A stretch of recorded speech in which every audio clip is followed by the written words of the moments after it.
வணக்கம். தினமலர்.com மாலை 4 மணி செய்திகள். முக்கிய நிகழ்வுகள். ஈராக்கில் இருந்து தனி விமானத்தில் திரும்பினார் நர்ஸ்கள். கொச்சி விமான நிலையத்தில் முதல்வர் உம்மன் சாண்டி உறவினர்கள் உற்சாக வரவேற்பு. 11 மாடி கட்டடம் இடிந்த விபத்தில் அறிக்கை தயாரிப்பில் 8 துறைகள் தீவிரம். வானுயர்ந்த 700 கட்டடங்களுக்கு அனுமதி ரத்தாகுமா? 7 மாநிலங்களுக்கு புதிய கவர்னர்கள் தயார். ஓரிரு நாளில் வெளியாகிறது அறிவிப்பு. விரிவான செய்திகள். ஈராக்கில் பயங்கரவாதிகள் விடுவித்த தமிழக கேரள நர்ஸ்கள் 46 பேர் தனி விமானத்தில் கொச்சி வந்து சேர்ந்தனர். அவர்களை கேரள முதல்வர் ஓமன் சாண்டி மற்றும் உறவினர்கள் வரவேற்றனர். ஈராக்கில் தனி இஸ்லாமிய தேசத்தை உருவாக்கும் நோக்கத்தில் ISIS பயங்கரவாதிகள் திக்ரித், மோசுல் உள்ளிட்ட நகரங்களை தங்கள் கட்டுப்பாட்டுக்குள் கொண்டு வந்தனர். அங்கு நடந்து வரும் உள்நாட்டு போரில் திக்ரித் நகரில் இருந்த மருத்துவமனையில் பணியாற்றி வந்த இந்திய நர்ஸ்கள் 46 பேர் சிக்கிக் கொண்டனர். இவர்களை பயங்கரவாதிகள் மோசுல் நகருக்கு பிடித்துச் சென்றதால் இந்தியாவில் பதட்டம் ஏற்பட்டது. நர்ஸ்களை பத்திரமாக மீட்கும்படி உறவினர்கள் வலியுறுத்தி வந்தனர். இது தொடர்பாக கேரள முதல்வர் உம்மன் சாண்டி மத்திய வெளியுறவுத்துறை அமைச்சர் சுஷ்மா ஸ்வராஜை டெல்லியில் சந்தித்து ஆலோசனை நடத்தினார். இந்திய வெளியுறவுத்துறை அமைச்சகத்தின் தொடர் நடவடிக்கைகளை தொடர்ந்து நர்ஸ்களை விடுவிக்க ஒப்புக்கொண்ட ISIS பயங்கரவாதிகள் அவர்களை எர்பில் விமான நிலையம் பகுதியில் குர்திஷ் அமைப்பு மூலம் இந்திய தூதரகத்திடம் ஒப்படைத்தனர். டெல்லியிலிருந்து சென்ற தனி விமானம் ஈராக்கில் சிக்கியிருந்த நர்ஸ்களையும் அங்கு பல்வேறு பகுதிகளில் வசித்து வந்த 137 இந்தியர்களையும் அழைத்துக் கொண்டு மும்பை வழியாக சனிக்கிழமை காலை கொச்சி வந்து சேர்ந்தது.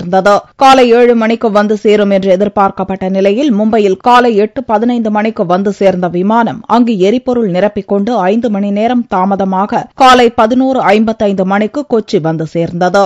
மற்ற இந்தியர்கள் அனைவரும் மும்பையில் இறக்கிவிடப்பட்டனர். கொச்சி வந்த நர்ஸ்களை உம்மன் சாண்டி மற்றும் நர்ஸ்களின் குடும்பத்தார் ஆனந்த கண்ணீருடன் வரவேற்றனர். மத்திய அரசின் தொடர் முயற்சி காரணமாக நர்ஸ்கள் பத்திரமாக மீட்கப்பட்டுள்ளதாகவும் கூட்டு முயற்சிக்கு கிடைத்த வெற்றி இது என்றும் உம்மன் சாண்டி பாராட்டு தெரிவித்தார். மத்திய அரசுக்கும் குறிப்பாக வெளியுறவு அமைச்சர் சுஷ்மா ஸ்வராஜுக்கும் நன்றியை தெரிவித்துக் கொள்வதாகவும் வெளியுறவு அமைச்சகமும் ஈராக்கில் உள்ள இந்திய தூதரகமும் சிறப்பாக செயல்பட்டு நர்ஸ்கள் மீட்கப்பட்டுள்ளனர் என்றும் உம்மன் சாண்டி கூறினார். தமிழகத்தின் நீலகிரி மாவட்டத்தைச் சேர்ந்த 6 நர்ஸ்கள் மற்றும் தூத்துக்குடியைச் சேர்ந்த ஒரு நர்ஸ் ஆகியோர் அங்கிருந்து தனி வாகனங்கள் மூலம் அவர்களின் இருப்பிடத்துக்கு அனுப்பி வைக்கப்பட்டனர். மௌலிவாக்கம் 11 மாடி கட்டட விபத்தில் மீட்பு பணியில் ஈடுபட்ட தமிழக அரசின் 8 துறைகள் அறிக்கை தயாரிக்கும் பணியில் தீவிரமாகியுள்ள நிலையில் 700 கட்டடங்களில் ஆய்வுப் பணி விறுவிறுப்பாக நடந்து வருகிறது. சென்னையை அடுத்த மௌலிவாக்கத்தில் கடந்த ஜூன் 28ஆம் தேதி 11 மாடி அடுக்குமாடி கட்டடம் இடிந்து விழுந்ததில் 61 பேர் பலியாகினர். 27 பேர் உயிருடன் மீட்கப்பட்டனர். 6 நாட்களாக நடந்து வந்த மீட்பு பணி வெள்ளியன்று மாலை நிறைவடைந்தது. கட்டட விபத்து மீட்பு பணிகளில் தமிழக அரசின் வருவாய்த்துறை, பொதுப்பணித்துறை, சுகாதாரத்துறை, தீயணைப்பு மற்றும் மீட்பு பணிகள் துறை உள்ளிட்ட 8 துறைகள் ஈடுபட்டன. இத்துறைகள் தங்களது மீட்பு பணி மற்றும் கட்டட விபத்து தொடர்பான அறிக்கை தயாரிப்பில் தீவிரமாகியுள்ளன. அரசின் 8 துறைகள் தங்களது துறை ரீதியான அறிக்கையை 2 நாட்களில் தமிழக அரசிடம் அளிக்க உள்ளன. அதன் பின்னர் தமிழக அரசு நியமித்துள்ள ஓய்வு பெற்ற நீதிபதி ரகுபதி தலைமையிலான ஒருநபர் விசாரணை கமிஷன் தனது விசாரணையை துவங்கும். விபத்து நடந்த இடம் தடை செய்யப்பட்ட பகுதியாக அறிவிக்கப்பட்டுள்ள நிலையில் மௌலிவாக்கத்தில் சனிக்கிழமை அன்று இயல்பு நிலை திரும்பியது. இந்நிலையில் மௌலிவாக்கம் கட்டட விபத்தை தொடர்ந்து கட்டடங்களுக்கு திட்ட அனுமதி வழங்கும் சென்னை பெருநகர் வளர்ச்சி குழுமம் தங்களது எல்லையில் உள்ள கட்டடங்களை ஆய்வு செய்யும் பணியை 3வது நாளாக தொடர்ந்துள்ளது. அதிகாரிகள் தலைமையிலான 60 பேர் கொண்ட குழு 700 கட்டடங்களை 30 நாட்களுக்குள் ஆய்வு செய்து அறிக்கை தர முடிவு செய்துள்ளது. திட்ட அனுமதிப்படி கட்டடங்கள் கட்டப்பட்டுள்ளனவா, பணி நிறைவு சான்று பெறப்பட்டுள்ளதா என்பன உள்ளிட்ட பல்வேறு திட்ட வரையறைகளை சரிபார்க்கும் பணியில் CMDA தீவிரமடைந்துள்ளது. 7 மாநிலங்களுக்கு புதிய கவர்னர்கள் ஓரிரு நாட்களில் அறிவிக்கப்படுவார்கள் என்று எதிர்பார்க்கப்படுகிறது. லோக்சபா தேர்தலில் பாரதிய ஜனதா அமோக வெற்றி பெற்று மத்தியில் ஆட்சி மாற்றம் ஏற்பட்டது. மோடி தலைமையிலான புதிய அரசு பொறுப்பேற்றதைத் தொடர்ந்து முந்தைய காங்கிரஸ் கூட்டணி அரசால் நியமிக்கப்பட்ட கவர்னர்கள் பதவி விலகும்படி கேட்டுக் கொள்ளப்பட்டதாக தகவல்கள் வெளியாகின. இந்நிலையில் பதவிக்காலம் முடிவடைந்ததைத் தொடர்ந்து கர்நாடகா கவர்னர் பரத்வாஜ், திரிபுரா கவர்னர் தேவானந்த் கன்வர் ஆகியோர் ஓய்வு பெற்றனர். உத்தரப்பிரதேச கவர்னர் ஜோஷி, சத்தீஸ்கர் கவர்னர் சேகர் தத், நாகாலாந்து கவர்னர் அஸ்வினி குமார் ஆகியோரும் பதவி விலகினர். இந்நிலையில் இந்நிலையில் விவிஐபி ஹெலிகாப்டர் ஊழல் வழக்கு தொடர்பாக மேற்கு வங்க கவர்னர் M.K. நாராயணன் மற்றும் கோவா கவர்னர் வாஞ்சு ஆகியோரிடம் சிபிஐ விசாரணை நடத்தியது. இதைத் தொடர்ந்து இருவரும் அடுத்தடுத்த பதவியை ராஜினாமா செய்தனர். இந்நிலையில் இவர்களுக்கு பதிலாக 7 கவர்னர்களின் பட்டியலை மத்திய அரசு தயார் செய்துள்ளது.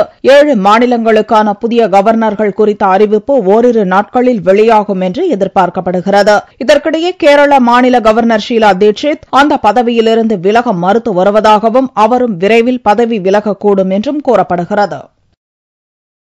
ஜம்மு காஷ்மீர் மாநிலம் புல்வாமா பகுதியில் நடந்த துப்பாக்கிச் சண்டையில் பயங்கரவாதி கொல்லப்பட்டான். ராணுவ வீரர் ஒருவர் படுகாயமடைந்தார். ஜம்மு காஷ்மீர் மாநிலம் ட்ரால் என்னும் பகுதியில் உள்ள புல்வாமாவில் பயங்கரவாதிகள் நடமாட்டம் இருப்பதாக ராணுவ வீரர்களுக்கு தகவல் கிடைத்தது. இதையடுத்து சனிக்கிழமையன்று அப்பகுதியில் ராணுவ வீரர்கள் தீவிர தேடுதல் வேட்டையில் களமிறக்கப்பட்டனர். அப்போது பயங்கரவாதிகளுக்கும் ராணுவ வீரர்களுக்கும் இடையே கடும் சண்டை நடந்தது. மறைந்திருந்த பயங்கரவாதிகள் திடீரென துப்பாக்கிச் சூடு நடத்தினர். பதிலுக்கு இந்திய ராணுவ வீரர்களும் தாக்குதலில் ஈடுபட்டனர். இந்த தாக்குதலில் அடையாளம் தெரியாத பயங்கரவாதி ஒருவர் சுட்டுக் கொல்லப்பட்டார். கொல்லப்பட்ட பயங்கரவாதியிடமிருந்து AK-47 வகை துப்பாக்கியை கைப்பற்றி ராணுவத்தினர் பயங்கரவாதி தொடர்பான விவரத்தை சேகரித்து வருகின்றனர். மேலும் அப்பகுதியில் பயங்கரவாதிகள் இருக்கின்றனரா எனும் தீவிர தேடுதல் வேட்டை தொடர்ந்து நீடிக்கிறது. இந்த மோதலில் ராணுவ வீரர் ஒருவர் காயமடைந்தார் என்றும் அவர் மருத்துவமனையில் சேர்க்கப்பட்டுள்ளார் என்றும் ராணுவ செய்தி தொடர்பாளர் தெரிவித்துள்ளார்.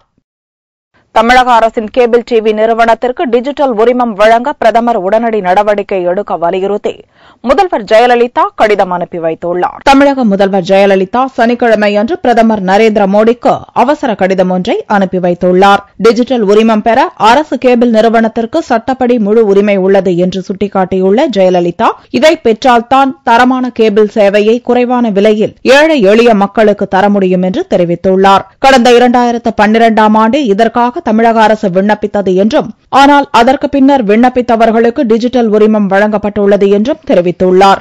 கடந்த ஜூன் 4ஆம் தேதி மத்திய தகவல் ஒலிபரப்புத்துறை அமைச்சர் பிரகாஷ் ஜவ்டேகருக்கு தான் கடிதம் எழுதியதையும், டெல்லியில் பிரதமரை நேரில் சந்தித்த போது அளித்த மனுவில் இது தொடர்பாக கோரிக்கை வைத்துள்ளதையும் ஜெயலலிதா சுட்டிக்காட்டியுள்ளார். எனவே தமிழக அரசு கேபிள் டிவி நிறுவனத்திற்கு காலதாமதமின்றி டிஜிட்டல் உரிமம் வழங்க நடவடிக்கை எடுக்க வேண்டும் என்று பிரதமருக்கு ஜெயலலிதா வலியுறுத்தியுள்ளார். நெல்லை மாவட்டம் சங்கரன் கோவிலில் இந்து முன்னணி பிரமுகர் கொலை செய்யப்பட்ட சம்பவத்தால் பெரும் பரபரப்பு ஏற்பட்டுள்ளது. நெல்லை மாவட்டம் சங்கரன் கோவில் பொதிகை நகரைச் சேர்ந்தவர் ஜீவராஜ் இந்து முன்னணி அமைப்பின் நகர தலைவராக பதவி வகித்தார். சனிக்கிழமையன்று காலை அவருடைய வீட்டிற்கு வந்த மர்ம நபர்கள் அவரது முகத்தில் மிளகாய் பொடியை தூவினர். ஜீவராஜ் நிலை தடுமாறிய போது மர்ம நபர்கள் அவரை சரமாரியாக வெட்டிவிட்டு தப்பினர். இந்த சம்பவத்தில் ஜீவராஜ் வீட்டு வாசலில் ரத்த வெள்ளத்தில் பலியானார். தகவல் அறிந்து சம்பவ இடத்திற்கு விரைந்து வந்த போலீசார் ஜீவராஜின் உடலை மீட்டு பிரேத பரிசோதனைக்காக அனுப்பி வைத்தனர். இந்து முன்னணி பிரமுகர் கொல்லப்பட்ட சம்பவத்தால் சங்கரன் கோவில் பகுதியில் பதட்டம் ஏற்பட்டுள்ளது.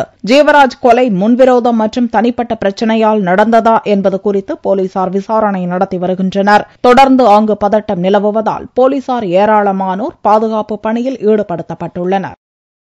விழுப்புரத்தில் தனியார் பேருந்தில் ஏற்பட்ட தீ விபத்தில் 50 பயணிகள் அதிர்ஷ்டவசமாக உயிர் தப்பியுள்ளனர். விழுப்புரம் புதிய பேருந்து நிலையத்திலிருந்து 50க்கும் மேற்பட்ட பயணிகளை ஏற்றிக்கொண்டு புதுச்சேரி நோக்கி தனியார் பேருந்து சென்றது. பழைய பேருந்து நிலையம் அருகே பேருந்து வந்து கொண்டிருந்த போது என்ஜினில் திடீரென்று கோளாறு ஏற்பட்டது. உடனடியாக பேருந்தை நிறுத்திய ஓட்டுநர் பயணிகள் அனைவரையும் கீழே இறங்குமாறு கூறினார். அப்போது என்ஜினில் புகைமூட்டத்துடன் தீப்பிடித்தது. உடனடியாக பயணிகள் அலறி அடித்தபடி பேருந்திலிருந்து வெளியேறினர். தீ வேகமாக பேருந்தின் மற்ற பகுதிகளுக்கு பரவ துவங்கியது. தகவல் அறிந்து சம்பவ இடத்திற்கு விரைந்து வந்த நகர போலீசார் மற்றும் தீயணைப்பு துறையினர் மேலும் தீ பரவாமல் அணைத்தனர். பேருந்து ஓட்டுநரின் சாமர்த்தியத்தால் 50 பயணிகள் அதிர்ஷ்டவசமாக உயிர் தப்பியதாக சம்பவத்தை நேரில் பார்த்தவர்கள் தெரிவித்தனர். விழுப்புரம் பாண்டி பஸ் பாரதி பஸ் வந்துகிட்டு இருந்த வண்டி திடீர்னு நின்று போச்சு. அதுல இருந்த பயணிகள் எல்லாம் இறக்கி விட்டுட்டு இன்னொரு வண்டி தள்ளி பார்க்கும்போது இது மாதிரி உள்ளாருந்து புகை வந்தது. அதனால திடீர்னு இந்த தீ ஏறி ஆரம்பிச்சது. உடனே டிராபிக் இன்ஸ்பெக்டருக்கும் காவல்துறைக்கும் ஃபயர் சர்வீஸுக்கும் போன் பண்ணி வண்டி வர வச்சோம். இதனால 60 பேர் உயிரை நாங்கள் காப்பாற்ற முடிஞ்சது. இச்சம்பவத்தால் விழுப்புரம் புதுச்சேரி சாலையில் போக்குவரத்து பாதிக்கப்பட்டது. பொதுமக்கள் அதிகம் கூடும் இடம் என்பதால் பேருந்தில் தீப்பிடித்த சம்பவத்தால் அங்கு பெரும் பரபரப்பு நிலவியது. காவிரி மேலாண்மை வாரியம் உடனடியாக அமைக்க வேண்டி காவிரி டெல்டா மாவட்டங்களில் போராட்டம் தீவிரமடைந்துள்ளது. காவிரி நடுவர்மன்ற இறுதி தீர்ப்பு வெளியாகி 8 ஆண்டுகள் ஆகியும் காவிரி மேலாண்மை வாரியம் அமைக்கவில்லை. நடுவர்மன்ற தீர்ப்பு அரசிதழிலும் வெளியிடப்பட்டுவிட்டது. இந்நிலையில் கர்நாடக அரசிடமிருந்து தமிழகத்திற்கு உரிய தண்ணீரை பெற்றுத்தர காவிரி மேலாண்மை வாரியத்தை உடனடியாக அமைக்க கோரி காவிரி டெல்டா மாவட்ட விவசாயிகள் ஆர்ப்பாட்டம் நடத்தி வருகின்றனர். தஞ்சை தலைமை தபால் நிலையம் முன்பு தமிழ்நாடு விவசாய சங்கங்கள் நடத்திய போராட்டத்தில் ஏராளமானோர் பங்கேற்று கோஷங்கள் எழுப்பினர். உடனடியாக மேட்டூர் அணையை திறந்து டெல்டா மாவட்டங்களில் விவசாய பணியை துவக்க நடவடிக்கை எடுக்க வேண்டும் என்று விவசாயிகள் கோரிக்கை விடுத்துள்ளனர். கட்டுமான பொருட்களின் விலை கடுமையாக உயர்ந்துள்ளதாக தெரிவித்த தா பாண்டியன் அதற்கு கடும் கண்டனம் தெரிவித்துள்ளார்.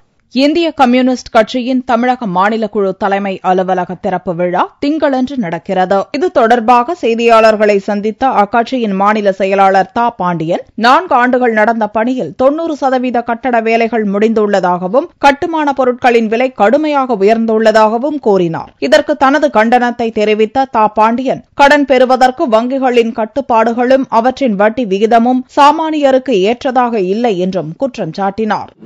ஒரு 2-3 கடமைகள் செய்து முடிக்கப்பட வேண்டியிருக்கிறது.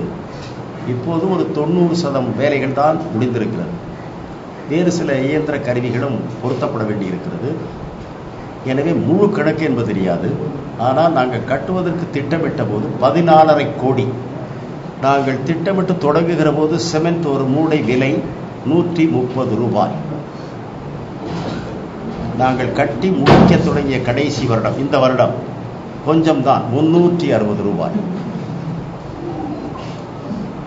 நாங்கள் 2010 கட்டிடத்தை கட்டத் தொடங்கிய போது முறுக்கு கம்பி இந்த உள்ளே கட்டிடத்திற்கு மிகவும் தேவைப்படாது. டன் கணக்கில் வாங்க வேண்டியது. அப்பொழுது முதலையாக நாங்கள் வாங்குகிற பொழுது அது 9,500 ரூபாய் ஒரு டன். 2012 61,000 ரூபாய் ஆயிற்று. 9,000 61,000 ஆயிற்று. 20, 30, 40 என்று 61,000 ஆயிற்று. ஆனால் 13 40,000 குறைந்து விட்டது. இப்போது மோடி அரசு வந்த பிறகும் அது 42,000 நிற்கிறது. கம்பிகள் நாங்கள் கட்டிக்கிறோம் என்பது மட்டுமல்ல, நீங்களும் கட்டிக்க. நாங்களாவது கட்டி முடித்து விட்டோம். இனிமேல் நீங்களெல்லாம் வீடு கட்ட வேண்டியவர். அனுபவம் எங்களுக்கு. வங்கியிலே போய் இவ்வளவு பெரிய தொகை வாங்கி பழக்கம் இல்லை. கேட்டது 14 கோடி, கொடுத்தது 8 கோடி. அதில் அவன் நமக்கு கையிலே தந்தது 30 லட்சம். அடுத்த மாதமே அந்த 30 லட்சத்துக்கான வட்டியை கட்டினால்தான் அடுத்த கடனையை தருவார். எனவே வங்கிகளை பொறுத்தவரை தங்களை தற்காத்துக் கொள்ள சகல சட்டத்தையும் வைத்திருக்கிறார்கள். யார் உதவி பெறுகிறானோ அவன் அநேகமாக மிகுந்த சாமர்த்தியமாக அதை சமாளித்தால் அன்றி கடன் வாங்கிய காரணத்தாலேயே குழிக்குள்ளே போக வேண்டி வரும். வங்கியிலே கடன் வாங்கி தொழிலோ கட்டிடமோ கட்டுகிறவர்கள் கட்டிடத்தை விட அவர்களுக்கு கப்பம் கட்டுவது அதிகமாக இருக்கும். எனவே தேசோடமையாக்கப்பட்ட பிறகும் வங்கியுடைய கொள்கை நடைமுறை மாறவில்லை. கட்டட திறப்பு விழாவுக்கு இந்நாள் முன்னாள் முதல்வர்கள் மற்றும் அனைத்து கட்சி தலைவர்களுக்கும் அழைப்புதழ் அனுப்பப்பட்டுள்ளதாகவும் தா பாண்டியன் கூறினார். தங்கத்தின் விலையில் சனிக்கிழமையன்று சவரனுக்கு 24 ரூபாய் அதிகரித்திருந்தது. ஒரு சவரன் தங்கம் 21,264 ரூபாய்க்கு விற்பனையானது. 1 கிராம் ஆபரண தங்கம் 2,658 ரூபாயாக இருந்தது. வெள்ளி 1 கிராம் 48 ரூபாய் 70 காசுகளுக்கு விற்பனையானது. பார்வெள்ளியின் விலை 45,545 ரூபாயாக இருந்தது. கோவை அருகே மழை வளம் வேண்டி 18 கிராமத்தைச் சேர்ந்த பொதுமக்கள் ஆடி பாடி வந்து வயலில் இறங்கி நாற்று நடும் திருவிழாவை கொண்டாடினர். கோவையை அடுத்த பேரூர் பகுதியில் தென்மேற்கு பருவமழை துவங்கும் ஆனி மாதத்தில் மக்கள் ஒன்று கூடி நாற்று நட்டு வழிபாடு செய்த பின்னரே விவசாய பணிகளை துவங்குவர். அதன்படி இந்த ஆண்டு ஆனி உற்சவ திருவிழா பேரூர் பட்டீஸ்வரர் கோவிலில் 18 கிராம மக்கள் இணைந்து கொண்டாடினர். இவ்விழாவை முன்னிட்டு பெண்கள் முளைக்க வைத்த நெற்பயிரை கையில் ஏந்தியபடி ஊர்வலமாக வந்தனர். அப்போது மேளதாளங்கள் முழங்க ஆண்களும் பெண்களும் பாட்டு பாடி ஆடி பாடி கொண்டு வந்தனர்.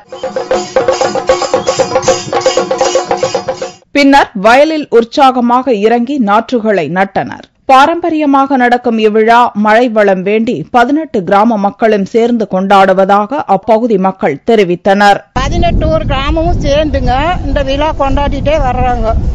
எப்பவுமே 18 கிராமம் வந்து ரொம்ப சந்தோஷமா எல்லாரும் சேர்ந்து நாற்றுட்டு நாத்தெல்லாம் பிடுங்கி எல்லா கிராமமும் சேர்ந்து காலையிலேருந்து சாப்பாடு அன்னதானம் எல்லாம் போட்டுங்க நல்லா சிறப்பாக கொண்டாடுவாங்க. நாத்தெல்லாம் பக்கம் நட்டுங்க, எல்லாம் நல்லா விளைச்சலாகி மக்கள் எல்லாம் நல்லா இருக்கணும், மழை பெய்யணும், எல்லாரும் செழிப்பமாக இருக்கணும், எல்லா மக்களும் நல்லா இருக்கணும்னு பட்டி நாயும் பச்சை நாயும் கும்பிட்டு நாற்று நடுவோம்.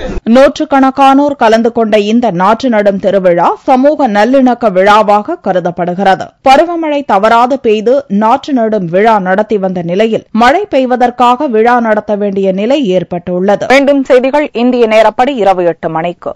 வணக்கம்.